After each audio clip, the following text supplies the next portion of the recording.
Santet Daun Muda. Karya Kang Ramli Author. Chapter 23. Nikah Siri. Hari-hari Yuda mulai berwarna. Setelah hidup dalam kekacauan dan dosa masa lalu, hidupnya perlahan mulai membaik. Yuda masih merawat Dio dan Santi seorang diri. Meski penghasilan tak seberapa, ia berusaha jujur dan bekerja keras. Saat menghadiri pengajian umum di balai desa, Yuda bertemu dengan seseorang yang mengajaknya bergabung dalam sebuah organisasi sosial. Organisasi itu bernama Macan Putih. Organisasi ini membina akhlak, melatih kepemimpinan, dan menjaga diri dari pengaruh jahat, ujar Kang Roni, salah satu pengurus yang mengelola organisasi Macan Putih. Yuda terdiam sejenak. Ia merasa seperti mendapatkan jalan. Kalau saya ikut, saya diterima. Kalau niatnya sungguh-sungguh, tidak ada yang ditolak, Yud. Dan sejak hari itu, Yuda resmi menjadi anggota baru Macan Putih. Hari-harinya berubah drastis. Pagi-pagi Yuda antar anak sekolah, siang ikut kegiatan sosial, malam ikut pelatihan bela diri dan kajian spiritual bersama anggota lain. Setiap malam Jumat, mereka rutin berkumpul di padepokan kecil. Membaca wirid, mendalami ilmu hikmah dan memurnikan niat agar tetap berada di jalan lurus. Macan Putih tidak melawan musuh dunia. Kita melawan musuh diri, hawa nafsu, dendam, dan kegelapan. Yuda mulai merasakan kedamaian, hidupnya terasa lebih terarah. Bahkan Santi dan Dio terlihat lebih bahagia. Di sela-sela kesibukannya, Yuda masih sesekali membuka FaceLove. Obrolan dengan Safira semakin akrab. Ia tak tahu siapa wanita di balik cadar itu sebenarnya, namun semakin hari, ia mulai merasa kenyamanan yang tak ia rasakan sejak lama. Saya senang bisa ngobrol sama Mbak. Rasanya adem. Safira membaca pesan itu, dadanya terasa bergetar dan bergemuruh. Ia belum membalas pesan itu, karena ia sadar, jika Yuda mengetahui siapa dirinya yang sebenarnya semua akan berubah. Sejak malam pertama kali saling menyapa, Yuda tak pernah melewatkan satu hari pun tanpa mengirim pesan pada Safira. Meski hanya sekadar ucapan, Assalamualaikum atau semoga harimu indah. Pesan itu tetap ia kirimkan, seperti ritual harian yang wajib dilakukan dan entah kenapa, meskipun Yuda belum tahu siapa sosok di balik akun bercadar itu, hati kecilnya terasa nyaman. Mbak, semoga hari ini diberi rezeki yang barokah. Saya doakan selalu dalam lindungan Allah ya. Safira hanya menatap layar ponselnya dengan hati berdebar. Sudah berminggu-minggu obrolan mereka berjalan. Namun ia masih belum mengungkapkan siapa dirinya yang sebenarnya. Waalaikumsalam, amin. Semoga Mas juga diberi kekuatan dalam menjaga keluarga. Anak-anak sehat, ya. Yuda tersenyum kecil setiap membaca balasan itu. Ada kelembutan yang berbeda dari wanita ini. Sesuatu yang tidak ia temukan pada banyak perempuan yang pernah ia dekati sebelumnya. Setiap malam, Yuda masih mengikuti kegiatan bersama organisasi Macan Putih. Berlatih silat, membaca wirid, dan kini mulai belajar ilmu penjagaan diri dari serangan gaib.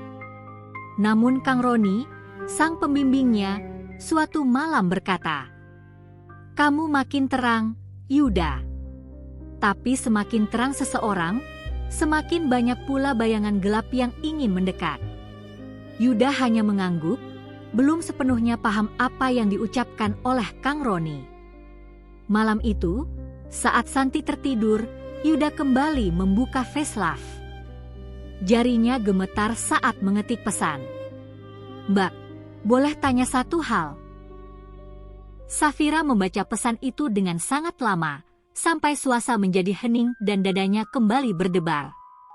Di layar ponsel Yuda, tanda sedang mengetik muncul, namun tiba-tiba menghilang. Waktu terus bergulir.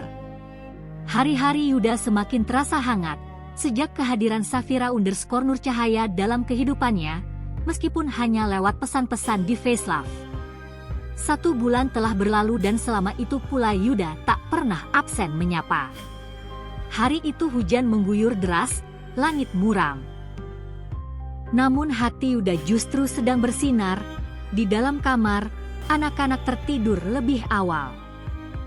Ia duduk di hadapan layar ponselnya dengan hati berdebar. Wajahnya terpantul samar di layar yang gelap sebelum ia membuka aplikasi. Malam ini, aku akan mengatakannya. Setelah menarik napas panjang, Yuda mulai mengetik pesan. Jarinya gemetar, namun keyakinannya lebih besar dari keraguan masa lalu. Mbak, kita sudah sebulan saling kenal. Saya tahu ini mungkin terdengar gila, tapi saya ingin bicara serius. Saya ingin menikahi Mbak, tidak peduli siapa Mbak, dan saya ingin memulai lembaran baru. Pesan itu terkirim. Yuda memandangi layar, menanti dengan dada sesak. Di seberang kota, Safira sedang menatap layar ponselnya. Pesan itu baru saja masuk.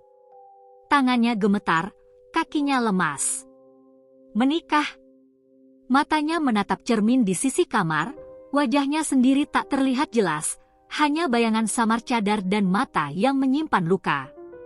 Safira kembali membaca pesan itu. Pelan-pelan, ia mengetik balasan. Mas, saya tidak bisa langsung menjawab. Yuda membacanya, jantungnya semakin berdetak kencang. Seketika, balasan berikutnya masuk. Tapi, kalau Mas tetap ingin menunggu, saya akan mengizinkan hati saya untuk berharap. Yuda tersenyum, air mata menetes tanpa ia sadari. Siapapun kamu, aku siap. Sore itu langit tampak redup, seolah ikut merestui sesuatu yang akan terjadi. Di sebuah kamar sederhana yang bersih dan rapi, Safira berdiri di depan cermin. Cadar yang biasa menutupi wajahnya kini terlepas perlahan. Wajah yang selama ini tersembunyi, tampak tenang namun menyimpan luka panjang. Di layar ponselnya, sebuah pesan terakhir telah diketik. Mas, saya menerima lamaran Mas. Jika Mas sungguh-sungguh, datanglah ke rumah orang tuaku hari Jumat sore ini. Aku ingin kita bicara jujur di hadapan mereka. Yuda membaca pesan itu dengan napas tersendat, kakinya terasa lemas, namun semangatnya membara. Ya Allah, beneran ini? Dia mau sama gue. Tanpa pikir panjang, Yuda langsung bersiap. Ia meminta bantuan tetangganya untuk menjaga Dio dan Santi sementara, lalu dengan mobil pinjaman, ia melaju ke arah desa tempat orang tua Safira tinggal. Di desa itu, angin berembus pelan menerpa pepohonan bambu. Rumah keluarga Safira tampak sederhana tapi bersih. Ayah Safira, Pak Darsan, duduk di teras mengenakan sarung dan peci. Ibunya menyiapkan teh di ruang tamu, sementara Safira duduk di dalam kamar, berdebar menanti kedatangan Yuda. Tepat saat azan maghrib berkumandang dari surau desa, suara mobil terdengar menghentikan langkah ayam-ayam di pekarangan. Yuda turun dari mobil, ia mengenakan jaket berwarna putih gading, wajahnya terlihat lelah namun penuh harap. Di tangannya, ia membawa kotak kecil berisi cincin sederhana. Dengan suara penuh sopan, ia menyapa Pak Darsan. Assalamualaikum, Pak. Saya Yuda. Saya datang untuk meminta izin. Jika diperkenankan, saya ingin melamar anak Bapak. Pak Darsan memandangi pria itu lama. Yuda. Iya, Pak. Saya tahu saya mungkin bukan orang yang pantas. Tapi saya datang dengan niat yang lurus. Pak Darsan tak langsung menjawab. Ia menatap ke dalam rumah. Dan saat itu juga Safira melangkah keluar dari kamarnya memakai cadar. Yuda menoleh, dan matanya langsung membelalak, lidahnya keluh, kakinya nyaris lemas. Safira? Iya, Mas. Aku Safira. Suasana mendadak hening, hanya suara angin dan detak jantung yang terasa bergemuruh. Yuda menunduk lalu perlahan meneteskan air mata. Tak tahu harus menangis karena bahagia atau karena penyesalan. Pak Darsan akhirnya membuka suara. Kalau kau sungguh-sungguh, aku tidak akan menghalangi. Tapi satu syaratnya. Apapun, Pak, sahut Yuda. Jaga dan sayangi dia. Yuda mengangguk dalam dan di malam itu juga, janji lamaran terucap. Disaksikan bulan, angin desa, dan doa dari seorang ibu yang sudah terlalu sering menangis untuk putrinya. Hari-hari berlalu dengan cepat setelah lamaran Yuda diterima. Safira, meski masih menyimpan luka masa lalu, mulai membangun harapan baru bersama Yuda. Kedua orang tuanya pun kini luluh. Pak Darsan melihat kesungguhan dalam tatapan Yuda, dan Bu Narti, meskipun sempat ragu, ia perlahan memberi restu. Tiba waktunya untuk membicarakan akad. Malam itu, di teras rumah, ditemani lampu temaram dan secangkir teh panas, Yuda duduk berdua dengan Safira. Wajah Safira tampak teduh, namun menanti kepastian. Ia berkata pelan, "Mas, jadi kita akan menikah di Kawah kapan?" Yuda diam, beberapa detik yang terasa seperti selamanya.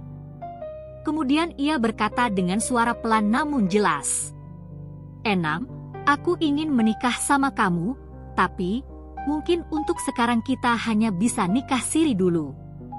Safira terdiam. Seolah jantungnya berhenti berdetak sesaat. Menikah siri? Iya. Aku belum punya cukup berkas buat ngurus kawah. Belum punya surat cerai resmi dari pernikahan pertama. Tapi sumpah, aku gak main-main, Enam. Safira menarik napas panjang. Mas tahu kan kalau aku sudah melewati banyak luka. Aku gak butuh hubungan setengah-setengah. Yuda menunduk, tangannya menggenggam jemari Safira yang gemetar. Aku ngerti. Tapi aku janji, setelah semua urusan surat selesai, aku bakal resmiin pernikahan kita di Kawah. Aku gak akan larikan diri. Ini janji. Keesokan harinya, Yuda berbicara langsung kepada kedua orang tua Safira. Ia jujur soal statusnya yang belum resmi bercerai di pengadilan, namun juga menyampaikan niat baiknya. Tak disangka, Pak Darsan dan Bu Narti menerima keputusan itu. Dengan satu syarat. Kau harus menikahi Safira dengan disaksikan para tokoh agama di sini.